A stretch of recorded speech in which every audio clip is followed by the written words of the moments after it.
What up, folks? What it do?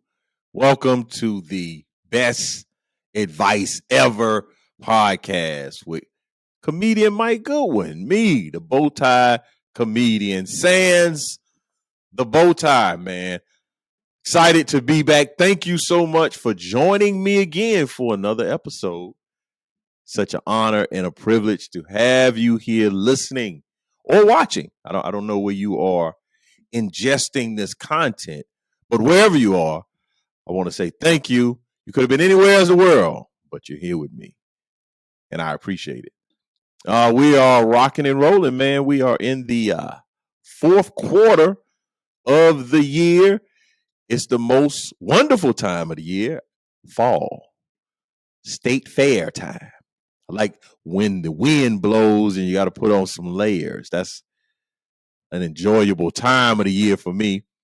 Another component of time is celebrating birthdays. And we, my family, when I say we, just celebrate a pretty significant birthday in our family. My daughter, the oldest daughter that I have created, my offspring, just turned the wonderful age of sweet 16. And I don't know why that is such a pivotal moment for parents, but it is. It's a very pivotal moment. I think it represents transitioning from childhood to adolescence, becoming a teenager, like a fully fledged teenager, a person that can get out here on the highways and byways. 16 is a pretty significant age. And so my daughter, we had a sweet 16 party for her on Saturday night. And I think people had a good time. I think they came out. We had a DJ, a young 15-year-old DJ on the wheels of steel. We had photography. We had food and desserts. So I think that's all you really need for a 16-year-old birthday party.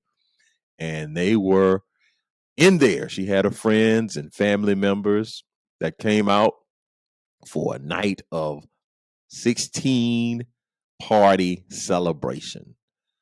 And we had a good time. But I find it to be very interesting, as I was talking about time, how everyone that, of the age, my age, would say, "Oh man, you getting old. You getting old." Yeah. That's how aging works. Everybody, every morning you wake up, you older. But for some reason, that 16 is people want to really point to the fact that you're getting old. Now, one thing that was very different for me, so my daughter I found out some new things about women's hair, black women's hair. She got a silk press. And basically, my daughter does not use chemicals in her hair to keep it straight. So the silk press is, I guess, the closest that you can get to straight hair when your hair is natural. And so her hair was all long and flowing, and she really looked like a young woman. Like most times I see my daughter, she looks a little girl. But those Saturday night when she walked in, I was like, "Oh yeah, that's a young woman right there. Yeah, that's a person that will be leaving her house and going to college and having a life of her own." And I'm not afraid of any of that for some apparent reason. I'm not overly nervous and concerned. I'm not looking at my 16-year-old like, "Where did my little baby girl go?" I don't, I think I had a conversation with my daughter, and it really kind of brought me up to date. Like it jarred me to a place where I'm like, okay, this is what's happening. So I remember the summer of her freshman year, going into freshman year of high school. And I'm a funny, comedian, Mike Goodwin. I'm always hee hee, ha ha, I got the jokes. So I asked my daughter, I said, hey, how you feel about going to high school in when school starts in the fall? And my daughter looked at me right in my face without flinching. And she said, "How do you feel?" And that pierced my soul, people. That did something to me that I was I was taken aback. I mean, she looked at me like she was an investigator for the CIA. She said, "How do you feel?" And I was stunned. I was floored. I was flabbergasted. I had to deal with my feelings because I'm all hee. Hey, how you feel? I'm like, hey man, I feel away. I don't feel good about this. So now, I mean, that was 2 years later, almost 2 years since that happened, and I remember it. I mean, it was a very vivid memory that I have, and so I think I've been able to make some of these adjustments as you go along the way. I think graduation will be hard. I think that'll be a tough time to stand out in the bleachers and hear your daughter's name called and see her in her gown and cap and gown. And so that might, I think that might touch me a little bit. But the Sweet 16, it really didn't do much. Like I knew. Like I'm helping her drive. I'm teaching her how to drive right now. My foot is forever in a Charlie horse position over in the passenger side. So I see the stuff. Like I'm seeing it. One of the greatest things I've been able to do, I think this is a parenting. I think this is how applause to me. My daughter doesn't have a phone yet. My daughter's 16. Doesn't have a phone. So I got people coming to me, oh, she gonna be ready to get that car. I'm like, she got a phone. She ain't think about no car, she want a phone. So now as a 16-year-old, she got a phone. I've been able to hold out. It's been hard. It's been very hard. But it hasn't been that hard because she doesn't really go places to where we have to call people to see what we pretty much know what she is. And I'm not influenced. We talked about this the last week. I don't have FOMO. I don't have FOMO at all. So you telling me and I see them. I go pick my son up at the middle school and everybody's on their phones. I mean, I think they giving phones to elementary school age kids. So I was able to buck that trend. I don't know. It's been better for us in our lives. Maybe she's been communicating on the tablet, that bulky, obtuse tablet, but now she has a phone. She will be receiving a phone. So I think that is, I feel good about that. I said, I put the kind of, and again, I just think that that's a conversation to have for another day. But for 16-year-old, I am excited about my daughter's future. I'm excited about what her life will unfold and look like. So I'm not afraid. The other thing that people talk about when you and your daughter turn 16, especially when you have a girl, everybody want to talk to me about firearms now. Everybody, and I don't know if that's just the joke that hey, by the time for you to get some guns, and they never say a gun. They like guns. Like I need a infantry, a armory of guns because I have an attractive daughter. I'm like, man, bump them guns. I want a machete. That's what I want. I want some nunchucks and some throwing stars. That's guns. Everybody got guns, man. But you come to my house. I'm in there cleaning my throwing stars. You like, whoa, wait a minute, man. Is this a trained ninja in the Shaolin? I don't know, Shaolin. Yeah, I said it's my Wu-Tang, the Shaolin arts. So yeah, I want some obscure weaponry. I want a bow and arrow. I want like a mace. I'm sitting in the living room twirling a mace. I think that's very intimidating. A big ball with spikes on it. Bump them guns, man. Give me a sledgehammer. Give me the hammer of Thor. So yeah, man, that's where I am in my life. And I'm excited about it. I'm good. So that's, instead of being on the road this weekend, I was at the house, at the crib, hosting a Sweet 16 party. And we had a good time. I enjoyed myself. And then we were able to get back to the house enough time to watch my football team win a game. I will spare you the details, but Saturday was a good weekend. Wow.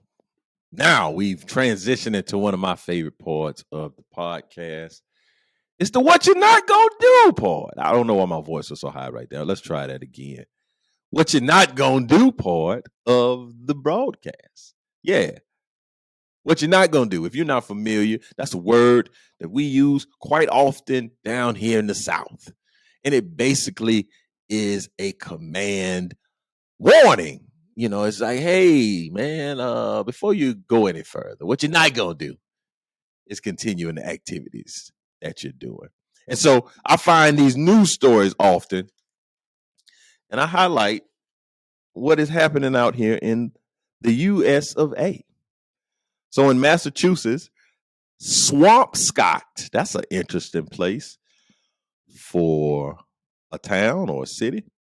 Police came to the rescue of a person who was out walking their dog over the weekend when they were surrounded by a pack of coyotes. Oh, no.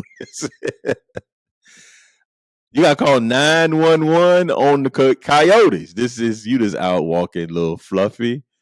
You out walking your dog. You enjoying the weather. And then you notice a pack of coyotes have descended upon you. I mean, who signed up for that? Who thought that was going to be the outcome of a stroll around the park? Did they have something? I guess the dog. Do coyotes eat dogs? That's a delicacy of coyotes. So I wonder what type of dog they had, because that dog, boy, a little tiny dog like a Chihuahua.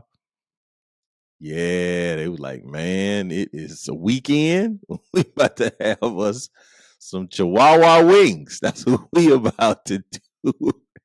And then we appreciate you for delivering it to us, sir. Y'all, the owner didn't know he worked for Uber Dog Eats, but be mindful. Be mindful. If you out there walking your dog in an area where coyotes are located, they might roll up on you and say, phone check homie.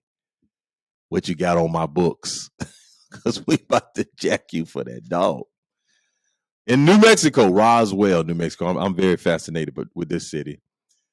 Roswell officials say the city's UFO festival. So they have a festival, a USO, unidentified flying object. Matter of fact, since I'm talking about unidentified flying objects, I don't know if y'all recognize this, but over the pandemic, they were like, yo, there are really things in the sky. Like that story flew under the radar when all the COVID things were happening. People were identifying flying objects. They were identifying them. They were identifying flying objects, and folks were like, yeah, we already know that. We gotta get vaccinated. Like, what? What is going on? But they're having a festival, and they had a festival in New Mexico, and they said the economic impact of the UFO festival was more than $2 million. Come on, man. I got to get into some of this UFO action, man. I need to get me a booth. I need to vend. I need to do something. I need to get some what you not gonna do. UFO t-shirts. I need to get you. It's not wrong. It just ain't right. I need to get to Roswell, and I need to get to the festival. I think that'll be a great trip to go to the UFO festival and see what is going on. I'm gonna do some research. I'm gonna do some YouTubing, some Facebooking, and see what's happening out here in Roswell. And the last story that I found to be interesting. This is in Pennsylvania, Newtown. It said political signs have been found booby trapped with razor blades. Hey man, leave people's property alone. Like I don't know how many times we have to tell people to keep their hands to themselves and leave other people's property alone. I don't care if you don't agree with somebody's political beliefs and stance and positions. Leave their signs alone, man. Or you might come back with bloody hands because you're out here messing with booby trapping political signs. Folks pay money. They raise money for these signs, man. I'm not messing with anybody's stuff. That's why I tell my wife all the time, leave my stuff alone. Leave it alone. You got your own stuff. Go with the kids' stuff. Why you messing my stuff? I'm not gonna booby trap it with razor blades. No, I'm not gonna do it. But I might have had the thought.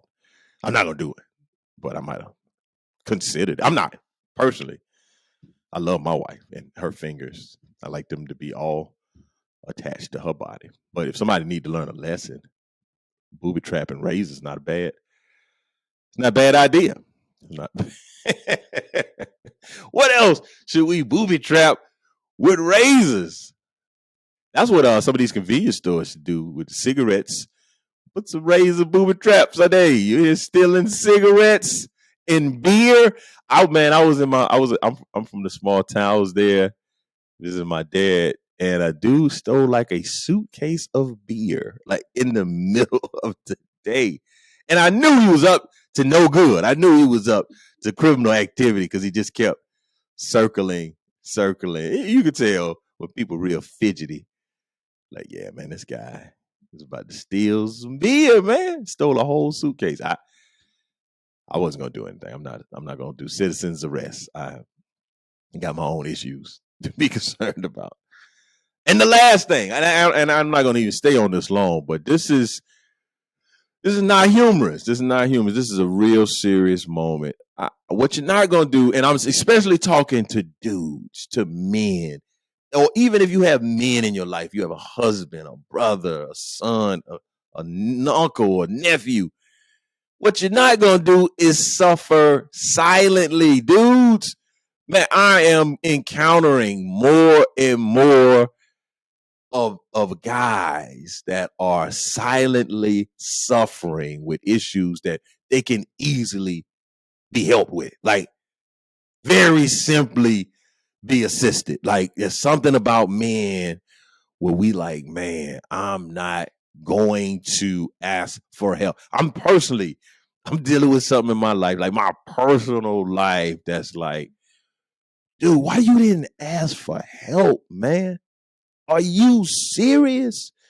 So what you're not going to do, if you're a guy, hey, man, don't suffer inside. And women, I know y'all, especially the guys in your life, they say, stop bothering me, stop nagging me. Don't stop. Don't stop. Because if you don't nag, if you don't question, if you don't bother, these dudes going to keep doing the foolery that they were doing. So make sure that you're supportive. And even if you're struggling, man, don't struggle in silence.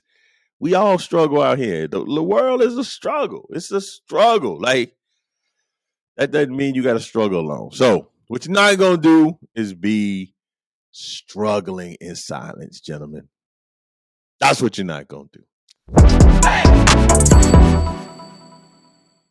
So the best advice ever portion of the show. So I had a whole nother best advice to share. I had something I was preparing, and then I went to church Sunday, and my pastor was doing the sermon, and it's titled "The Paradox of Time," and it really resonated. And anything that my pastor's ministered, it always hits me right in where I need to get it. But Bishop Herbert Bailey is my pastor at Right Direction Church International, and this, like I said, this past Sunday he was talking about the paradox of time, and it basically is explaining how God uses time in his 5 ways. But with knowing pastor, that thing will be 17 ways by the time we get to it.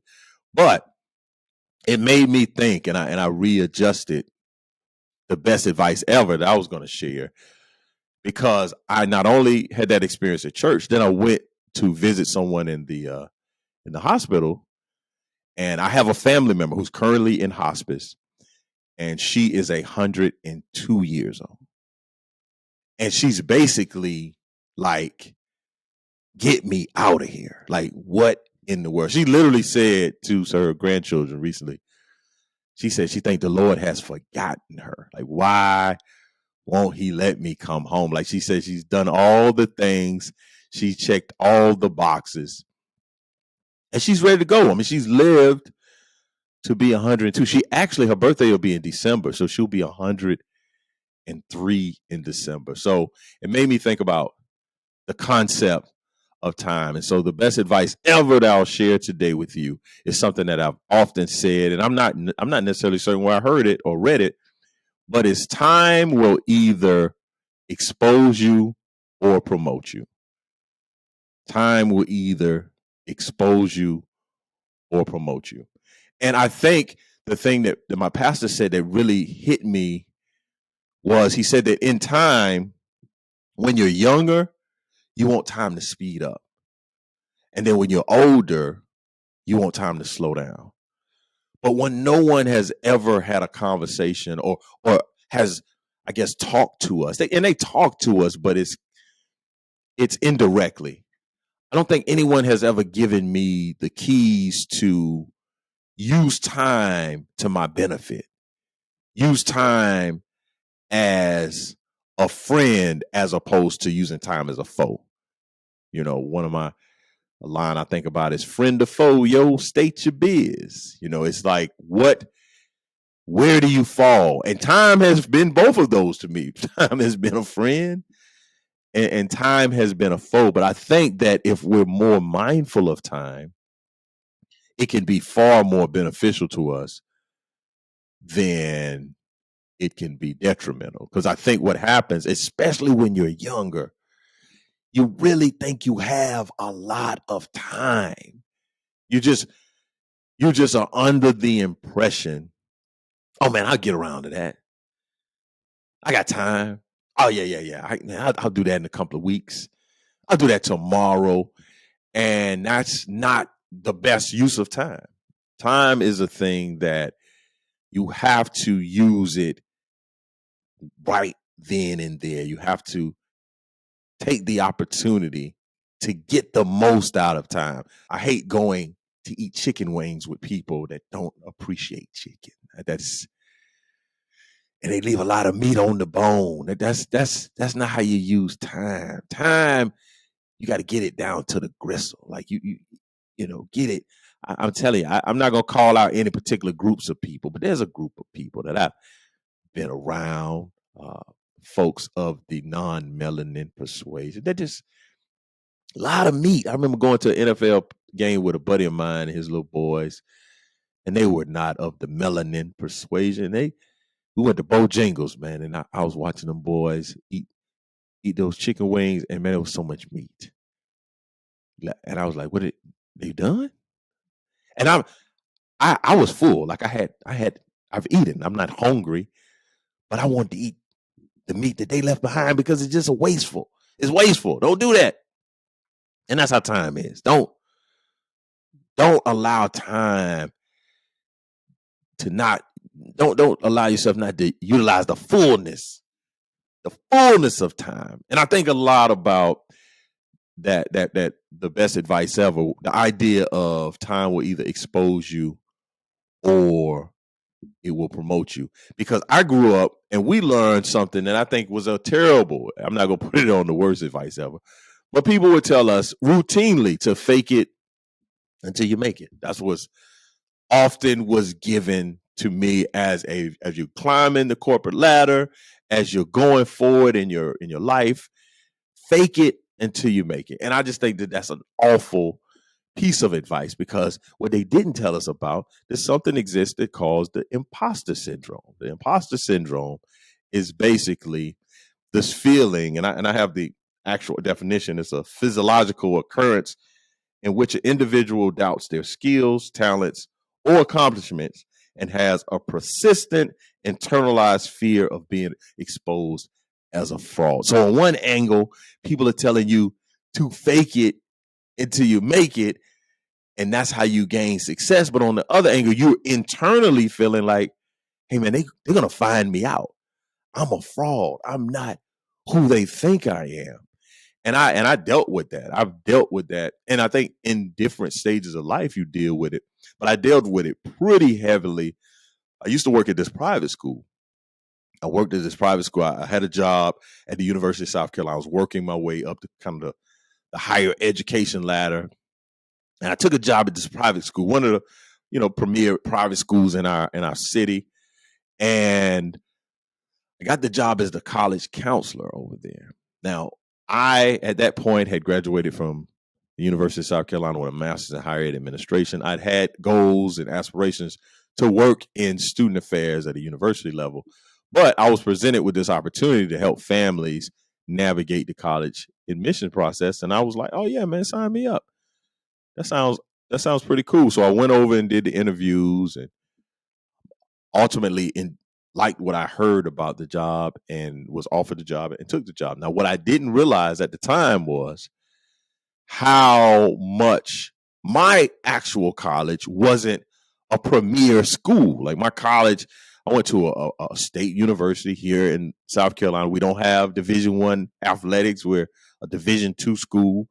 It's in a town that there's no direct route to the place. Like you can't drive off the interstate and get to my college. Like you got to cut through 3 cities to get over. So it's kind of nestled in the I guess the upper part of South Carolina, but it's kind of a not known place. And then even when I say the name of my college, I went to a place called Lander University. People think you say Atlanta University for some reason. Like they never hear Lander. It's Lander University. Like you say Lander, and people are like, oh, Atlanta University went to Clark. I didn't go to Clark. I went to Lander in Greenwood, South Carolina. People heard of Greenwood, Mississippi.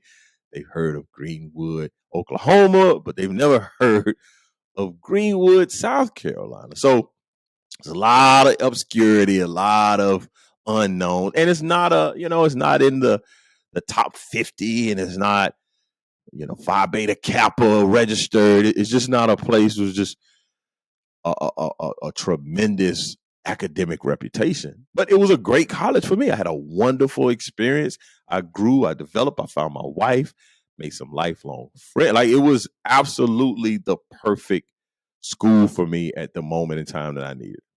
But I didn't realize the status and the and being a school of influence and a school that, there's certain schools that when you say the name of it, people kind of, and that's how this high school was that I worked at. I would tell people that I worked at this place, and they were like, you worked there.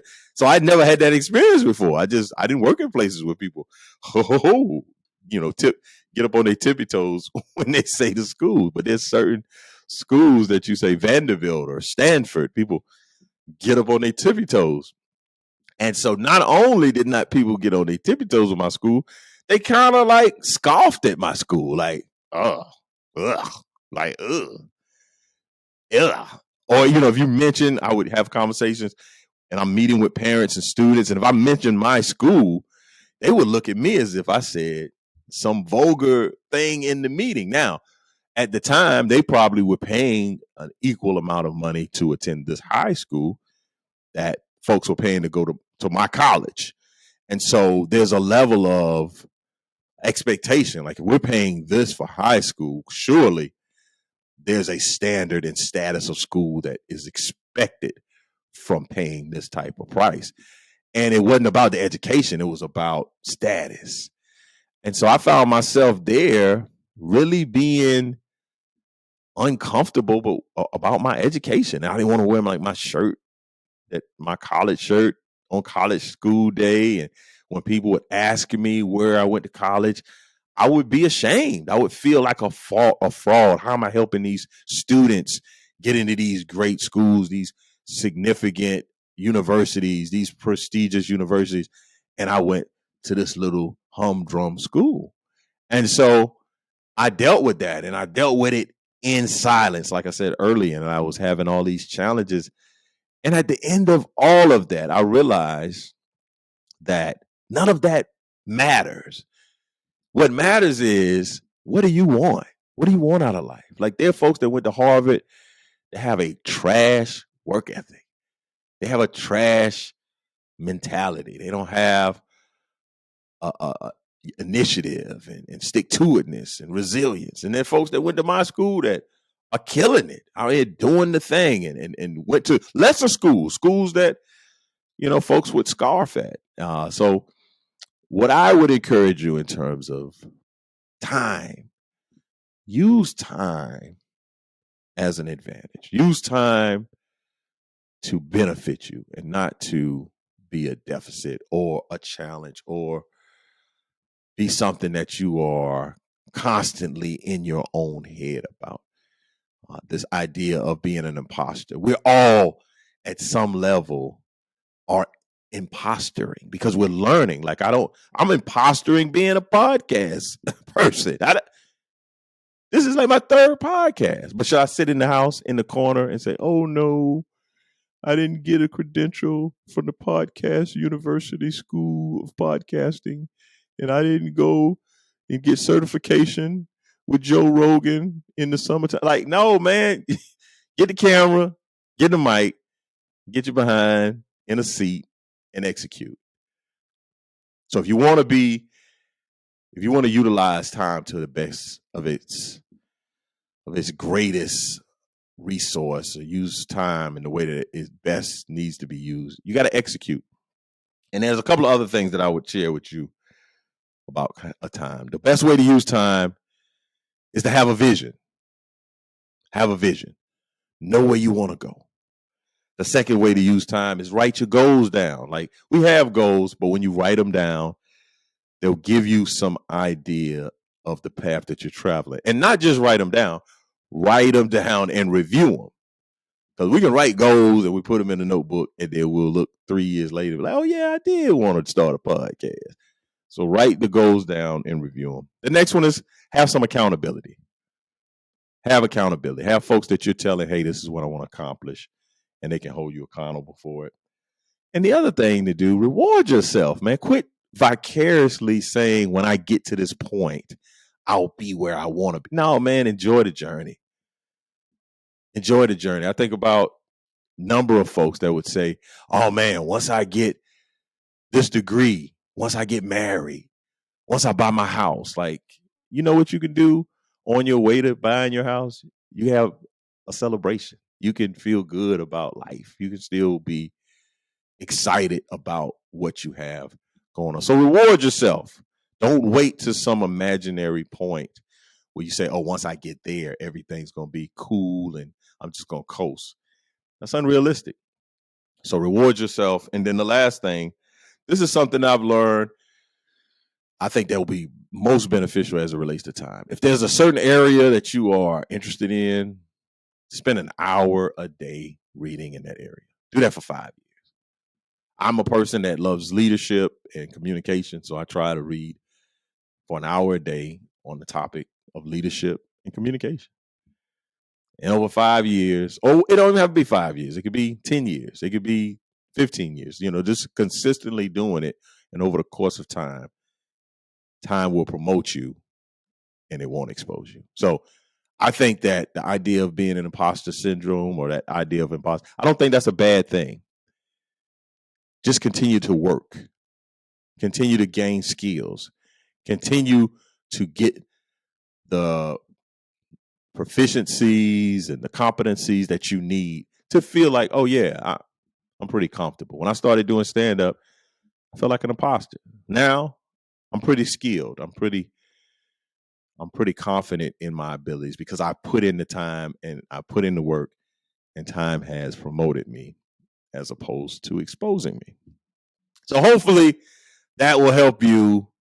And hopefully that's been some of the best advice ever that you have received, in the simple idea that time will either expose you or promote you.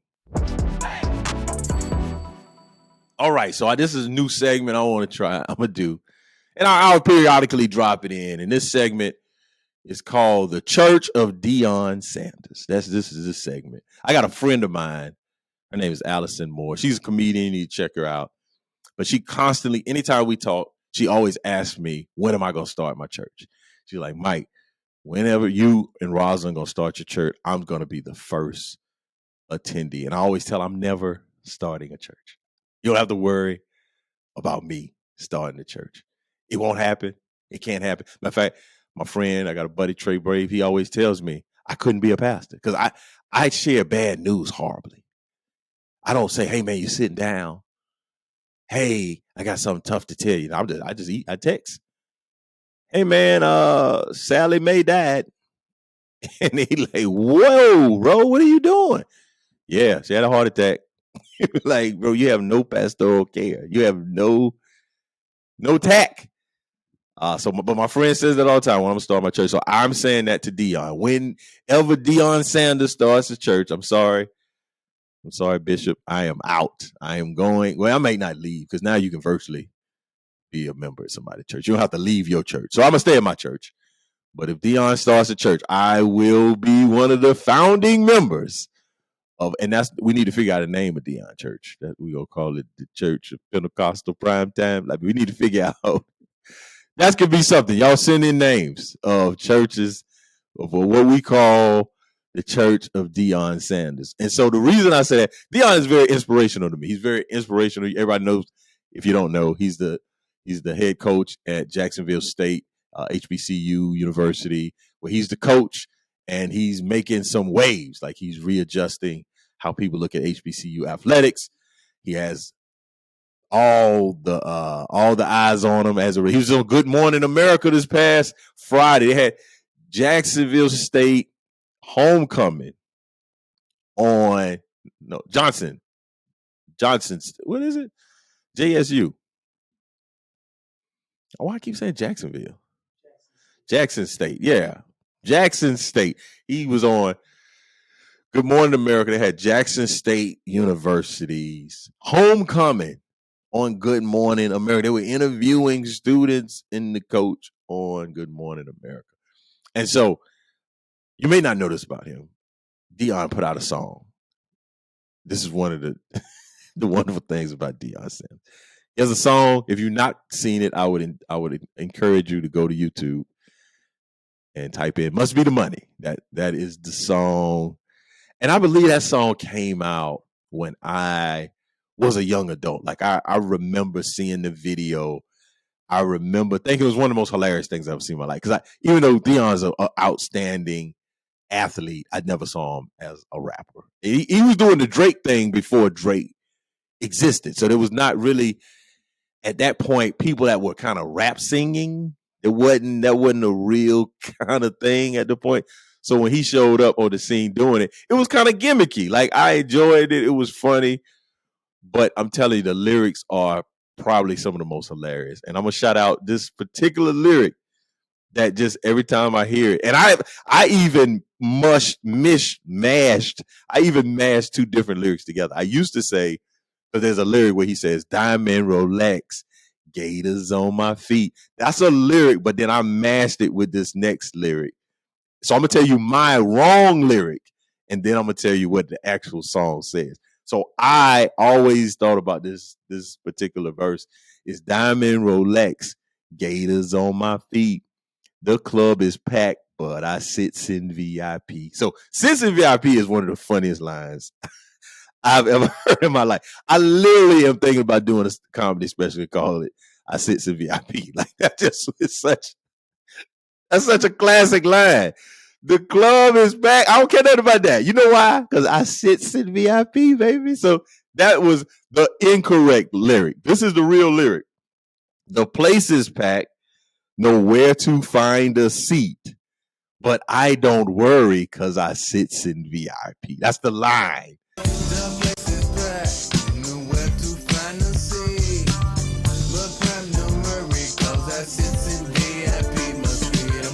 There's another line where he says at the end, and he just repeated this. I think he was talking to his team recently, but he was talking about, he's doing this kind of like commentary, like, "Hey man, money. They say don't let money change you." He's like, "Money's gonna change me. It's gonna change my address. It's gonna change my phone number." Then he says it's gonna change my library card to credit cards. What are you talking about, Deion? I don't know about you. I've only owned one library card at a time, maybe two, because I may have one for my college and one for in the city I live. But he said he's gonna change library cards to credit cards. So shout out to Pastor, the great apostle, the Deion. If he ever starts a church, I'm telling you, man, I'm gonna be a virtual member. I will be in new members class. I'll do whatever it needs to do. And again, I want y'all to send in some possible names for this segment. What we're gonna call Deion Sanders Church, because there's so many things I want to talk about with Deion. That's just the tip of the iceberg. The club is packed, but I don't worry because I sit in VIP. The place is packed. Nowhere to find a seat. But I don't worry because I sits in VIP. I'm gonna do something with that name. I'm telling you, my comedy. I'm gonna do something where it's gonna be called "I Sits in VIP." That's a whole vibe right there. That's a whole vibe. So that is the Deion Sanders Church of Deion Sanders segment. So again, send in potential names and we'll figure out what we will call the church. And we also have Ask the Bowtie segment. I've asked you if you are interested in sending a question, just send it to info@comedianmikegoodwin.com. We've had people send in questions. So we have some questions today for Ask the Bowtie. The first question, it is, what is some advice you can give about starting your podcast? That's an excellent question. I think this is Mel. I think Mel sent in that question. Excellent question, Mel. I think I kind of mentioned it earlier when I was talking about time. Execute. Just get it done. Me and some buddies, we did a podcast before podcast was a thing. Like we had like 100 episodes called the Man Brain Podcast. Me, my buddy Jeremy Harriet, Corey Johnson, and we were just messing around. I don't even know why we kept doing it. We just said we were gonna do it.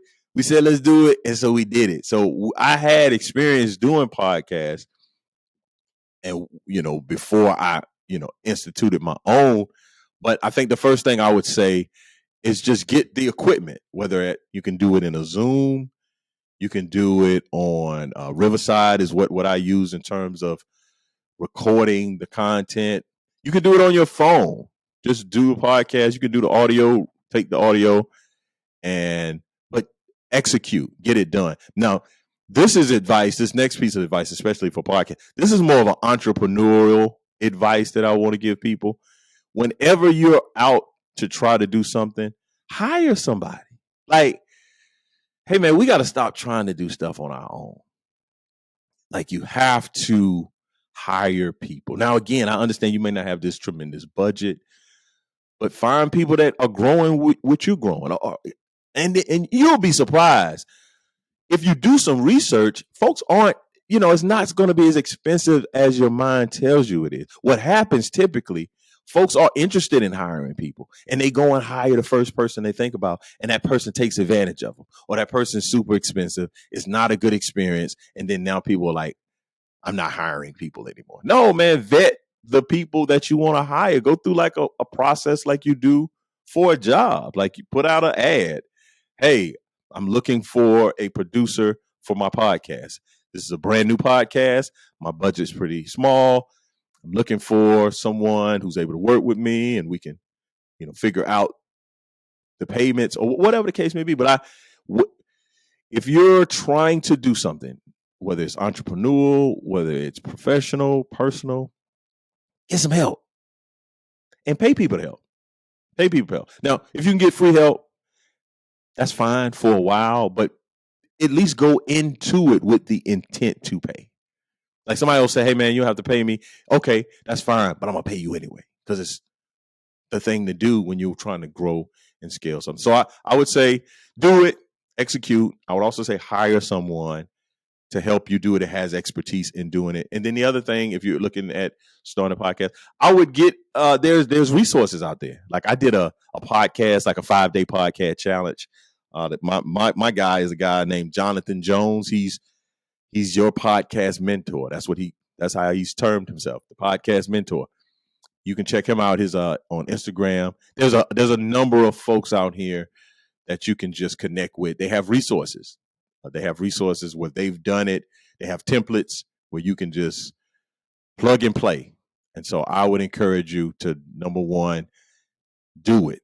Like have the idea, get it down, execute it, hire someone to help you, and then also pay for resources and information. Because I was talking to a buddy of mine recently, and he wanted to do a podcast about communication, but the name of it didn't make sense. Like, it was called the Ugly Panties Podcast. That's what he wanted to have.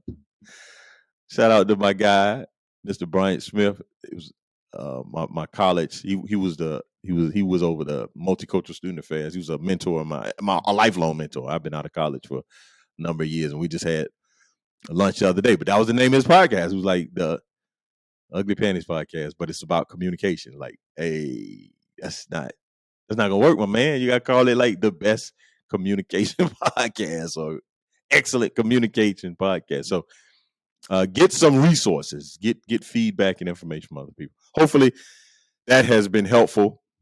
And then the last question here, this is a pretty weighty question. And it was a question I thought about, and I didn't want to like have a predetermined answer. So I said, man, I want to have the conversation as if I was talking to this person. And so this person, this is a friend. This is not a foe. And they even sent more context to the question in the actual email. They sent an email, so they gave me some background. So it just wasn't this out of place question. But I'm gonna read the question, and then I'm gonna do my best to answer the question. So the question is, for Ask the Bowtie, what is your best advice for Caucasian American audience members who feel disconnected or excluded when your content is specific to the Black experience? I think that's a great question. I think that's a very gutsy question. I think that's a question that folks have and not really like, I don't know how to say this. And again, shout out to Richard. He gave me more context around the question. So I want to stay at the beginning of this. I'm no expert. I'm not speaking for every Black person in America. I have a pretty extensive life and extensive experiences. And I love talking about race. I think that I think it's important to talk about race. Unfortunately, we have found ourselves in this place in society where folks are antithetical to race. Like, what does race have to do with anything? And people, like my whole life, I'm 40. So my whole life, up until maybe 4 years ago, people had no problem talking about race. And then now, well, they didn't have a problem talking about race, but race was in the conversation. Now, it's like, why are we talking about race? I'll talk about race. Because I believe this. We don't resolve issues without dialogue. Like if me and my wife have a problem, a concern that we're working through, the best way that we get to a solution is talking about it. I know some people are from the Morgan Freeman school of thought. Morgan Freeman said something, I think, on 60 Minutes and said, if we just stop talking about race and racism, it'll go away. It'll just vanish. And I don't believe that. I think racism is akin to cancer. And I don't think cancer is something that you just ignore and it goes away. I think cancer is something you have to treat, something you have to have specific methods.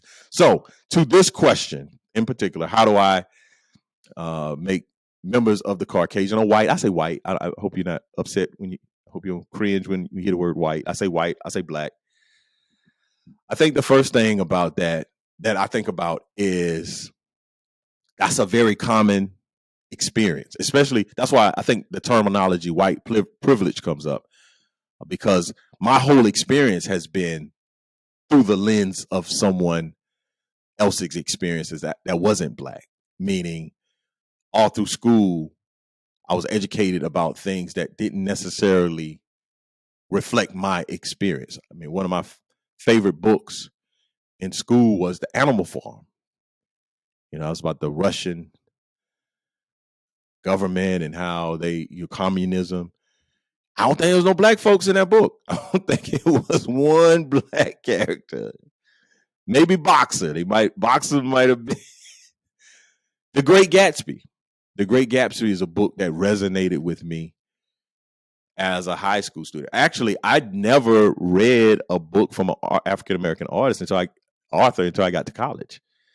And that was The Invisible Man, Ralph Ellison. That was the first time that in an academic setting, I was able to engage with Black art. So for my white fans, I would hope that you would not feel disconnected to the material from the Black experience. I would hope that you would have a lens into a world that you may not know much about or have a front row seat as I take you in this journey of my life. So I don't necessarily do that materials for you to say, yeah, that's my experience. I want you to laugh. I want you to enjoy it, but I don't think it necessarily has to represent your worldview.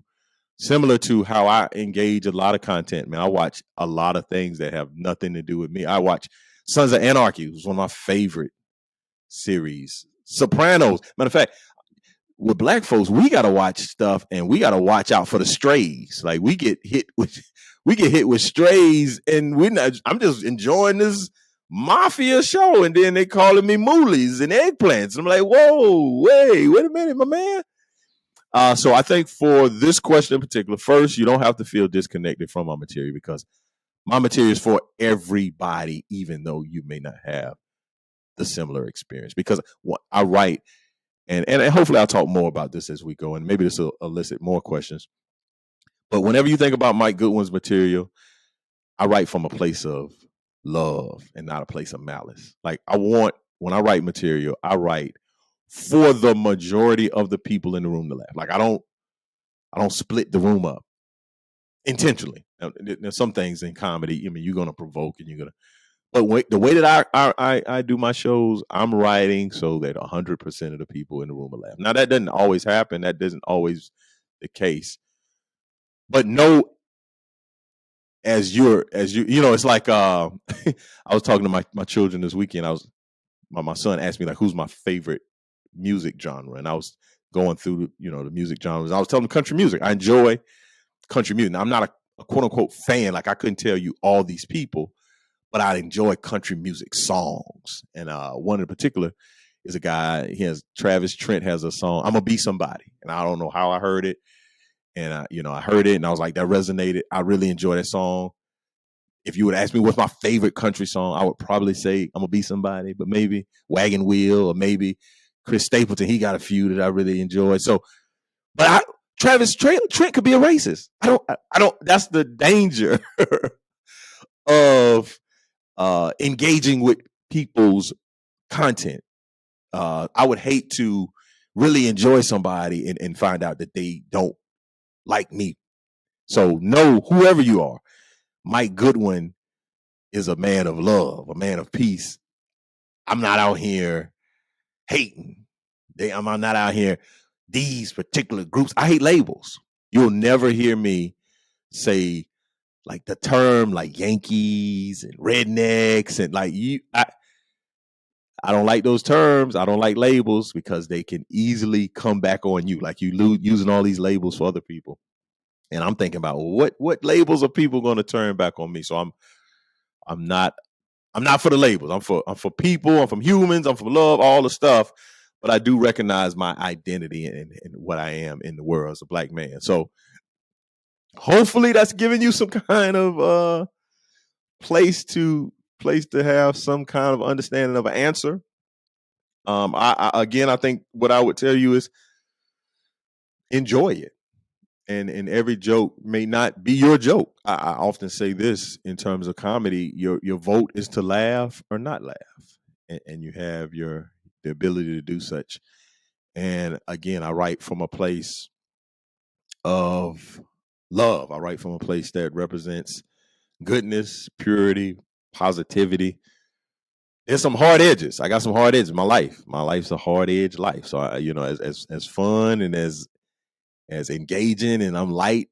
If you knew me personally, there's some hard. Like there's a rage. There's I'm a dichotomy of sorts. I'm fun, positive, but I'm a very intense, no nonsense, go for the juggler kind of guy. So it's very interesting how the Lord created me. So thank you, Richard, for asking this question. I want you to come on over to the Black experience, Richard. Come to the Black side. No, we get you a black card. I don't even have a black card, Richard. So it's a fictional thing out here, man. I want you to engage, whether you feel away. And then sometimes, and this is the last thing I'll say, sometimes if you notice something within you that makes you a little uncomfortable, I would take a look at that. That happened to me. I worked at the University of South Carolina in the visitor center, and then I was given all these types of I was a group tour guy. And one particular day, I had a group from the Special Olympics. Had a group of mentally challenged individuals that came on my tour. It was a tour full of Special Olympics folks. And I felt so uncomfortable. I felt so awkward. I didn't know what to say. Number one, I didn't grow up with folks that were that had mental challenges. I didn't grow up, with special needs environments, right? So when I talked about them or engaged in that community, I probably was cracking jokes. I was saying unkind things. I was probably being very rude and very inconsiderate. And so here I am on this tour, and I'm leading this group of folks that I know nothing about, and I'm partly ashamed because I know how I felt over the years about folks that are in this community. And so I'm challenged going through this whole tour, and I'm feeling very uncomfortable. And so by the end of the event, we probably, I don't even know, I did probably a 2-hour tour. I had a conversation with myself. I was like, "Hey, bro, what is up? Like, why did you feel the way that you felt? What is going on?"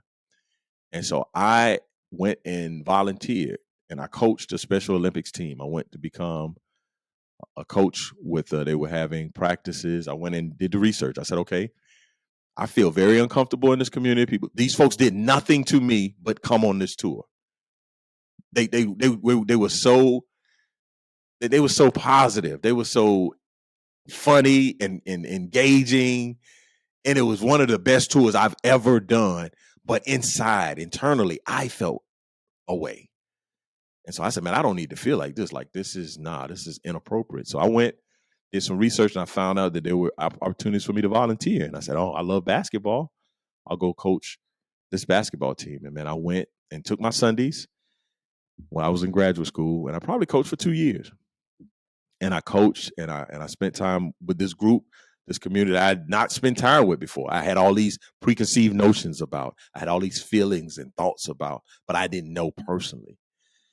And that was an amazing experience for me. And recently, like this past, maybe a year ago, I did a keynote for the Special Olympics of South Carolina, and I shared that story. And they knew exactly the coach that I served with, because he was a long-term coach. His daughter played on the team. And I was able to share how impactful the Special Olympics have been to my life personally. Like, I personally benefited because I saw a bias or prejudice that I had, and I would have did something about it. I said, man, this ain't right, man. So I'm not saying Richard is that guy. I'm not saying you. Richard's cool with the brothers. He said that in his thing. Richard's he's down with the blacks. But if you find yourself in those situations, hopefully you will acknowledge it, and then you take steps to reconcile that. Oh, that's been another podcast episode. Man, hopefully y'all have had a great time. This has been an interesting podcast for me personally, because I've shared some things I didn't intend on sharing. I didn't know, especially that question. I wanted to answer it as authentically as I could, so I didn't want to try to prep with all these answers. But hopefully you've enjoyed another episode of the Best Advice Ever podcast. I'm your host, Mike Goodwin. I thank you for listening. I would enjoy or love for you to rate and subscribe to the podcast. Please, wherever you receive podcasts episodes, please go and give me the 5 stars and say good things about me. I think that helps grow the podcast and help other people check it out. So talk about the podcast. If you have any questions, just send me an email for the Ask the Bowtie at info@comedianmikegoodwin.com. Also, you can follow me on my social media spots. I'm at Instagram, Bowtie Comedy, Facebook, Comedian Mike Goodwin, Twitter. I don't go over there. Those people are very angry. So just come over to Instagram and meet me over there at Bowtie Comedy. But I'm at Bowtie Comedy on Instagram. On YouTube, Comedian Mike Goodwin. Check me out, MikeGoodwin.com. And again, thank you so much for listening in to another episode of the Best Advice Podcast Ever. It's your boy, Mike Goodwin. Peace.